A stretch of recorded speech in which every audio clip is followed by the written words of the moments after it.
Hey guys, what's up? Welcome back to the channel. It's Synicalex, and today we're going to be talking about comics. We're going to be talking about the Hulk. We're going to be talking about the Immortal Hulk series and why you may want to read it for various reasons, one of which being the next update is probably based in part and sort of draws inspiration from it. And if you've seen the previous video that I did a few months ago about the House of X Powers of 10 video where I did a synopsis of those comics there's 12 issues. I'm going to be trying to do the same sort of thing. So just ahead of time, last video I didn't say it at the beginning, so I want to make this one better. There will be spoilers. I want you guys to know that I am a comic fan. I do read comics, but I'm not the best person ever when it comes to this sort of things. There are dedicated channels like Comicstorian, Comics Explained, tons of other people, Variant Comics. There's a bunch of amazing resources out there if you want a much more in-depth, much more well-read version.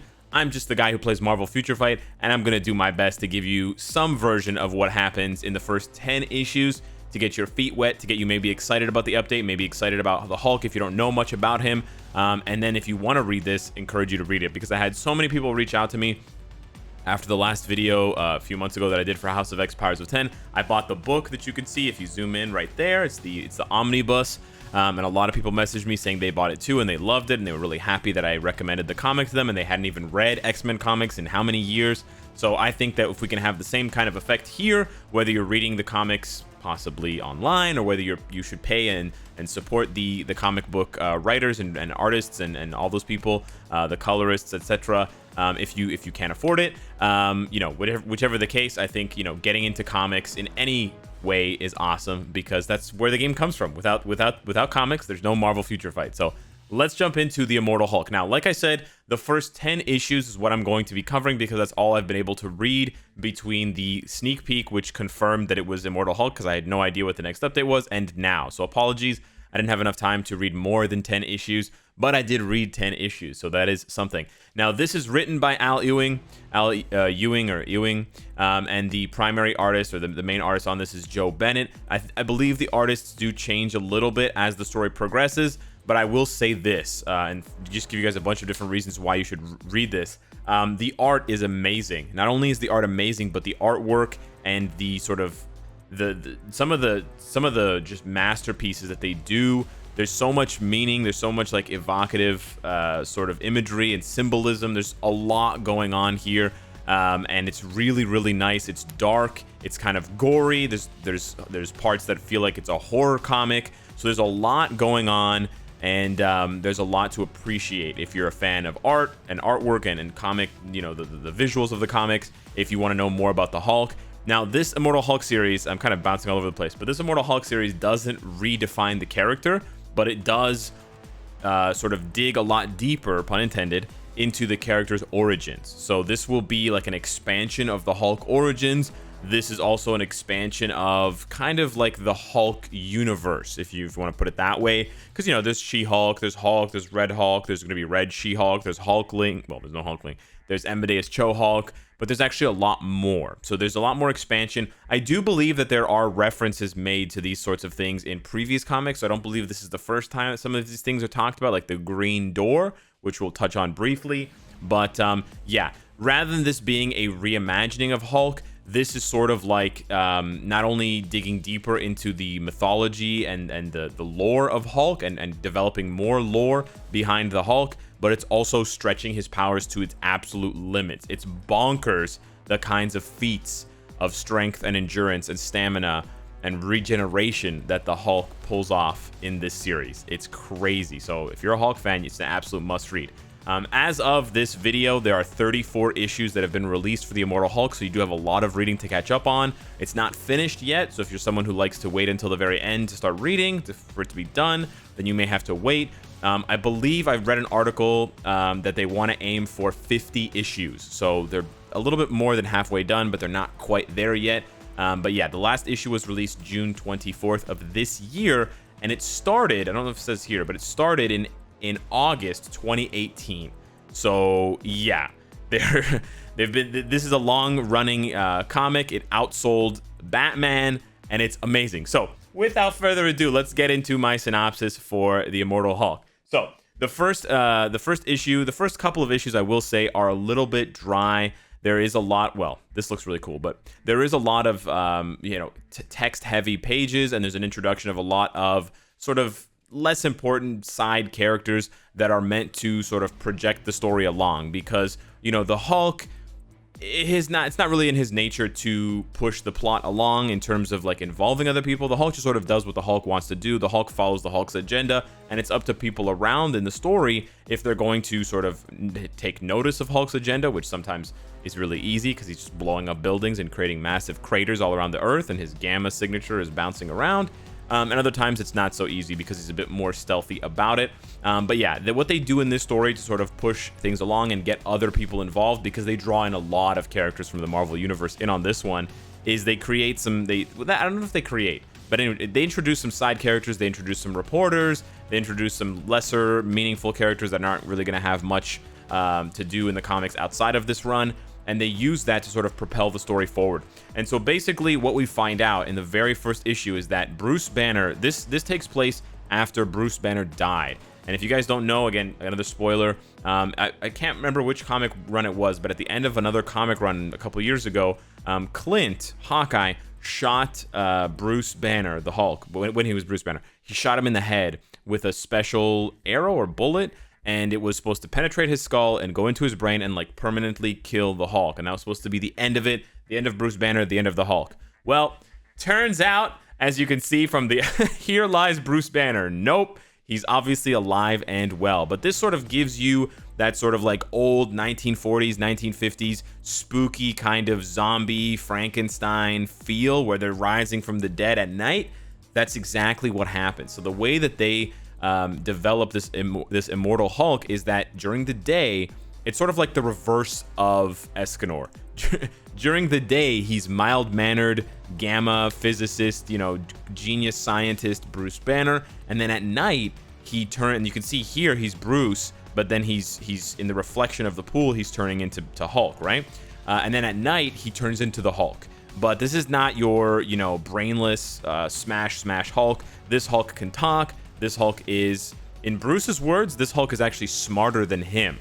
So there is a bit of changes going on for what you might be used to from regular Hulks and regular sort of Bruce Banner interactions. Bruce Banner's smart, but he sort of lost some of himself. He doesn't quite feel like himself. He's not really, it's not that he's not in control. He is in control during the day, but it's just sort of, it's almost like a Jekyll and Hyde situation where during the day he's like, yeah, I'm Bruce Banner, I'm doing these things. He's still following the same agenda that he wants, but then he knows at nighttime it's Hulk's time to come out, and Hulk just waits for his time to come out. It's not like in previous iterations of the Hulk where if he gets angry suddenly during the day he'll come out as the Hulk. No, he comes out at night. But that also means they have some really cool situations. So in the first issue, this random guy sticks up a gas station, and Bruce Banner's at the gas station just by chance. He gets a bullet to the head. He dies. He goes to the morgue, and then he revives at night as the Hulk, and he smashes up the morgue, and he dips. So this is how we're introduced to this new Immortal Hulk.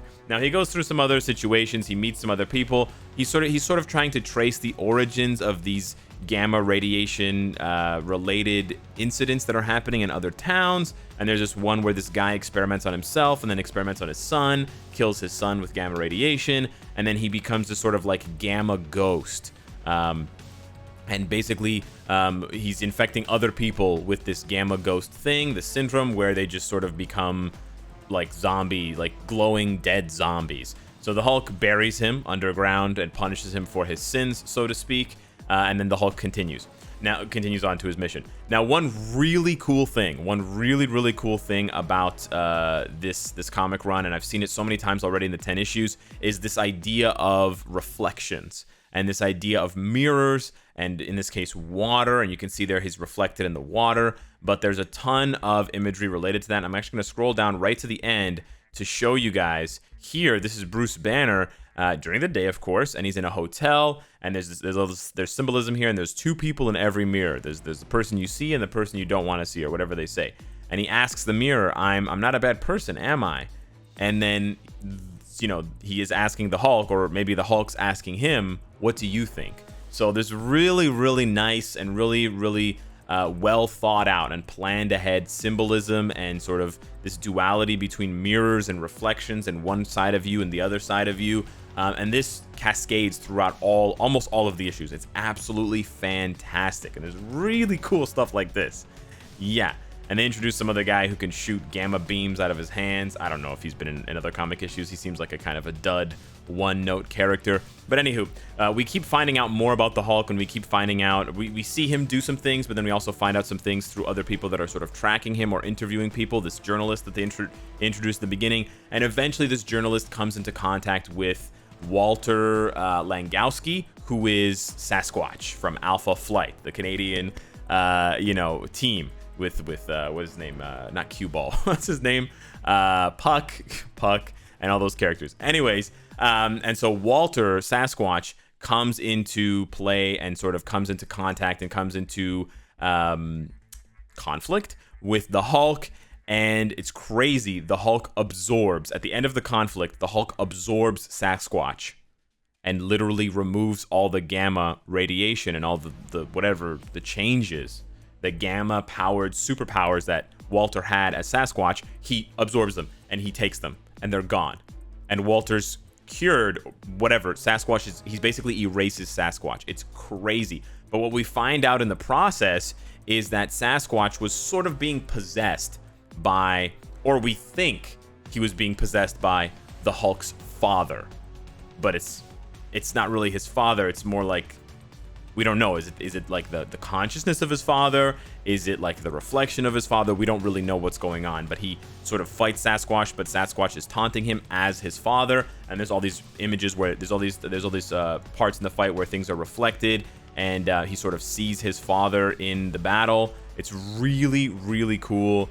And I apologize for some of these weird ads that are popping up now and then. But there we go. We see right at the end. There's two people in every mirror. The person you see, and the person you don't want to see. And there he sees, and he's terrified. And the Hulk doesn't really get terrified, right, guys? So he sees his father, and his father sort of looks like, what's that guy's name? Who did the intro to one of Michael Jackson's songs? I can't remember his name, but the spooky. He's like known for doing sort of weird, uncomfortable, spooky horror type things. He's got that pencil mustache.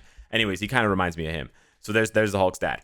So anyways, things continue. We see again reflections, we see glass, we see mirrors, we see this sort of idea, and sort of Hulk is haunted by his dad and haunted by this idea that there's something else going on. There may be possession going on. We keep getting mentions to this green door and things like this. And then the whole time, Walter lost his power, so he goes up to Alpha Flight in space. He talks to Captain Marvel, and things start to get the ball rolling with the Avengers because the Hulk is back, right? The Avengers thought that the Hulk was dead because Clint put a bullet or arrow in his head, but he's alive.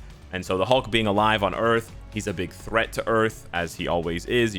Back in World War Hulk, they sent him off to a distant planet to just get rid of him, poor guy. So yeah, they always have to, a remarkably fresh take. They always have to take the Hulk seriously when he's on Earth.